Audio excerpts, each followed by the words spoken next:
பொருளியல்ல இன்னைக்கு நம்ம பார்க்க போறது 9ஆம் வகுப்புல முதல் லெசன், அதாவது மேம்பாட்டை அறிவோம் அப்படிங்கிற லெசன்.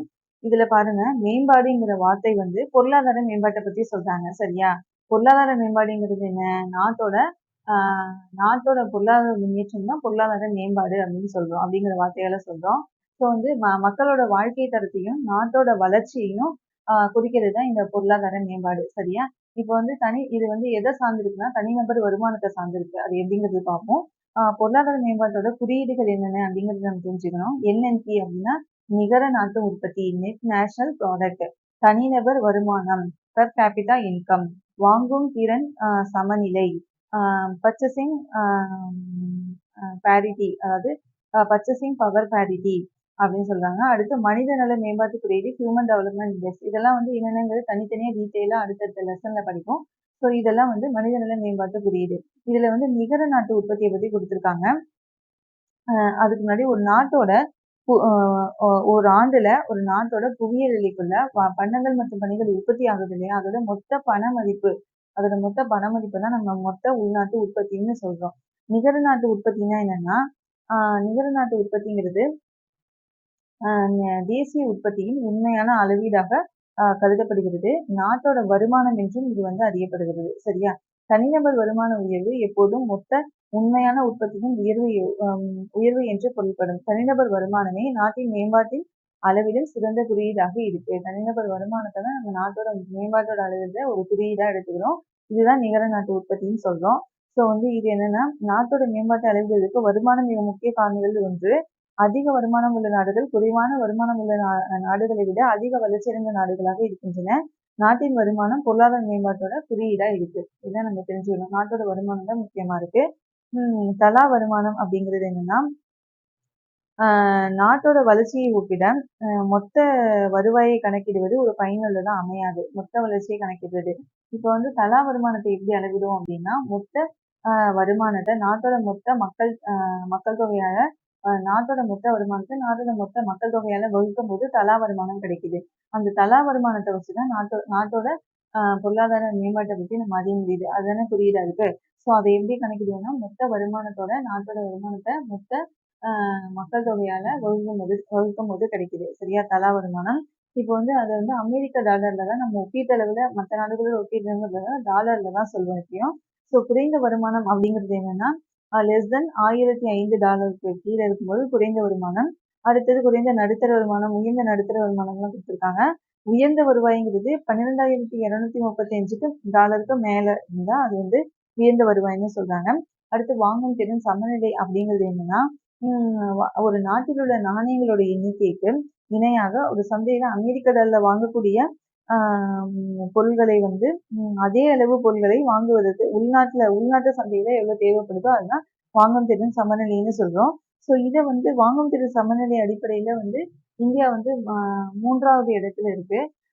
சீனா வந்து முதல் இடத்துலையும் ஐக்கிய அமெரிக்க நாடுகள் வந்து முதல் இடத்துலையும் இருக்கு. அதாவது வாங்கும் திறன் சமநிலையின் அடிப்படையில. சரியா?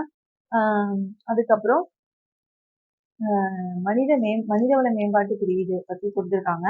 அதாவது மனிதவள மேம்பாட்டு குறியீடை பொறுத்த வரைக்கும் அதாவது கல்வி, மருத்துவம் மற்றும் பயிற்சியின் மூலம், திறன் கல்வி இவற்றின் மூலம் மேம்படுத்துவது தான் மனிதவள மேம்பாடு. மனிதனோட உடல் நலத்தை வந்து அவங்களோட மனதிடம் மற்றும் சுகாதார திறன், கல்வி, மருத்துவம் மற்றும் பயிற்சியின் மூலம் மேம்படுத்துவது தான் மனிதவள மேம்பாடுன்னு சொல்றோம்.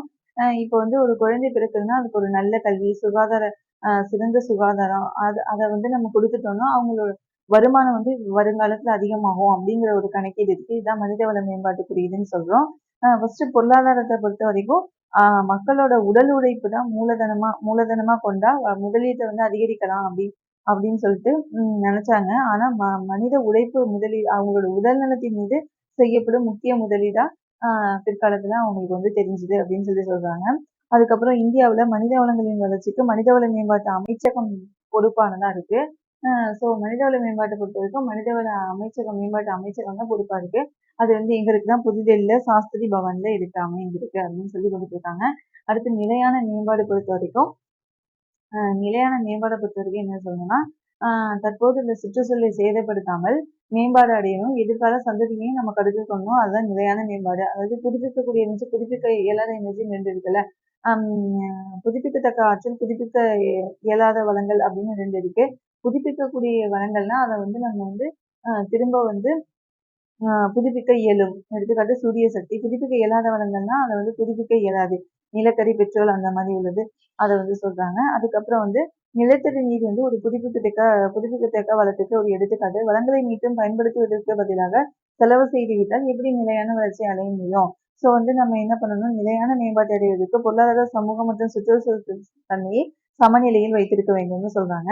அடுத்து தமிழ்நாட்டுல கல்வியறிவு பொறுத்த வரைக்கும் தென் மாநிலங்கள்ல அதிக அளவு கல்வியறிவு பெற்ற சதவீதம் அதிகமா இருக்கு.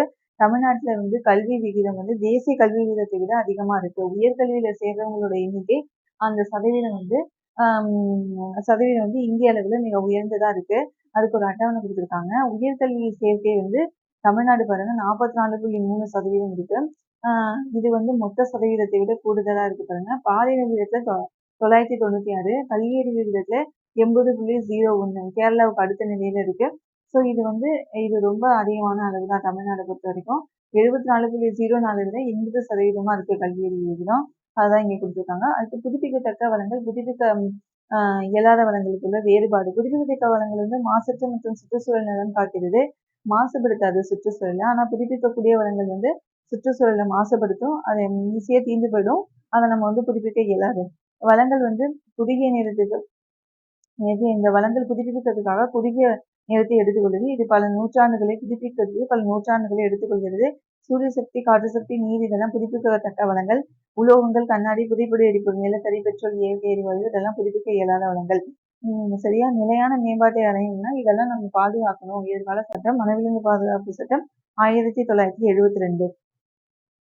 அமர்த்தியா சென் என்ன சொல்றாங்கன்னா, தமிழ்நாட்டோட வளர்ச்சிங்கிறது ஒரு நிலையான வளர்ச்சியா இருக்கு. மிக வேகமான வளர்ச்சியாவும் இருக்கு. அதாவது அவங்க வந்து தமிழ்நாட்டுல வந்து துணிச்சலான பொதுவான சட்டங்களை வந்து கொண்டு வர்றாங்க. மதிய உணவு வழங்கும் சட்டம், சுகாதார மையங்கள், சாலை வசதிகள், போக்குவரத்து வசதிகள், குடிநீர் மின் இணைப்பு வழங்கல் போன்ற பல திட்டங்களை வந்து பொதுமக்களுக்கு கொண்டு வர்றாங்க. ஸோ வந்து இது வந்து பொதுவான சேவையா இருக்கிறதுனால வளர்ச்சி வந்து நிலையான வளர்ச்சியா இருக்கு அப்படிங்கிற மாதிரி சொல்றாங்க. தமிழ்நாடு, கேரளா, இமாச்சல பிரதேசத்துக்கு இணையா வளர்ந்து வருது.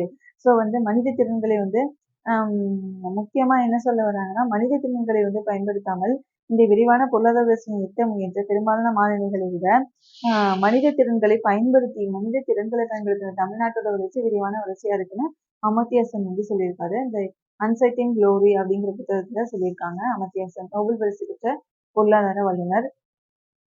சரி, இப்போ புக் பேக் வந்து ஆன்சர் பார்ப்போம்.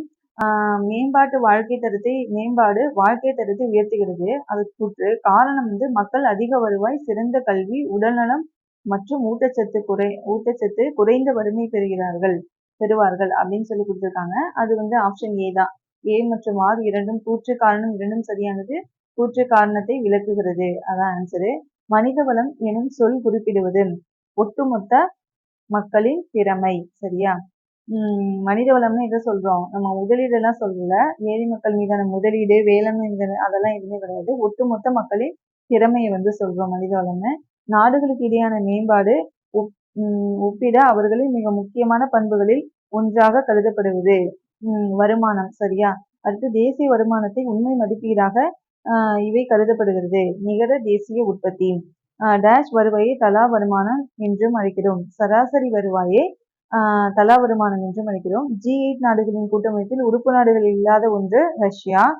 சார்க் கூட்டமைப்பின் உறுப்பு நாடுகள் இல்லாத ஒன்று சீனா. அதுக்கப்புறம் வந்து கூற்று வந்து நிகர தேசிய உற்பத்தி என்பது தேசிய உற்பத்தி அளவின் உண்மை மதிப்பீடாக கருதப்படுகிறது.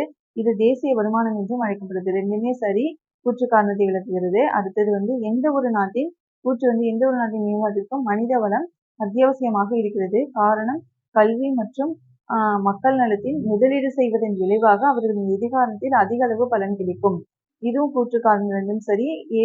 ஆர் வந்து ஏ விளக்குகிறது. மனித மேம்பாட்டு குறியீடு HDI மனிதவள மேம்பாட்டு குறியீடு இருக்குல்ல, கணக்கில் பின்வரும் எந்த பரிமாணத்தை எடுத்துக்கொள்ளவில்லை? பாலினத்தை எடுத்துக்கொள்ளவில்லை. அடுத்து பின்வரும் இந்த மாநிலத்தின் கல்வியறிவு தேசிய கல்வியறிவு விகிதத்தை காட்டிலும் அதிகமாக உள்ளது. தமிழ்நாடு. பாலின விகிதம் என்பது 1000 ஆண்களுக்கு எத்தனை பெண்கள் என்ற விகிதம். அடுத்து பரம்பரை ரீதியாக சமத்துவம் எந்த நடைமுறையில் உறுதி செய்யப்படுகிறது? நிலையான மேம்பாடு. பொருந்தாத ஒன்றை கண்டறிக. காகிதம் தான். அது வந்து புதுப்பிக்க இயலாத ஆற்றல். மிச்சம் எல்லாம் புதுப்பிக்கக்கூடிய வளங்கள். சரியா? அடுத்து இந்தியாவில் அதிகபட்ச சூரிய ஆற்றல் உற்பத்தியை செய்யும் மாநிலம் தமிழ்நாடு. பல ஆண்டுகள் உபயோகத்திற்கு பிறகு தீர்ந்து போகும் வளம் புதுப்பிக்க இயலாத வளம். அனல் மின் நிலையத்தில் அதிக அளவிலான டேஷ் வெளியிடுவதால் சுற்றுச்சூழல் மாசுபடுது. கார்பன் டை ஆக்சைடு அதிக அளவு வெளியிடுது. அடுத்து எந்த ஒரு நாட்டின் பொருளாதார மேம்பாடு பொருளாதார மேம்பாடு என்று அறியப்படுகிறது. மனிதவள மேம்பாட்டு அமைச்சகத்தின் தலைமையகம் புதுடெல்லியில் சாஸ்திரி பவனில் உள்ளது. இந்தியாவில் அதிக கல்வியறிவு பெற்றுள்ள மாநிலம் கேரளா. உலகளவில் மனிதவள மேம்பாட்டு அறிக்கையினை தயாரித்து வெளியிடும் நிறுவனம் ஐக்கிய நாடுகள் வளர்ச்சி திட்டம். நிலத்தடி நீர் என்பது புதுப்பிக்கத்தக்க வளங்களில் ஓர் எடுத்துக்காட்டு. அண்ட் அன்சர்டைன் க்ளோரி என்ற புத்தகத்தை எழுதியவர் அமிதாப் சென். மேம்பாடு என்பது தினசரி வாழ்க்கையின் ஒரு பகுதி. மனித வளம், கல்வி, சூரிய சக்தி, புதுப்பிக்கத்தக்க வளங்கள். 1972 வனவிலங்குகள் பாதுகாப்பு சட்டம்.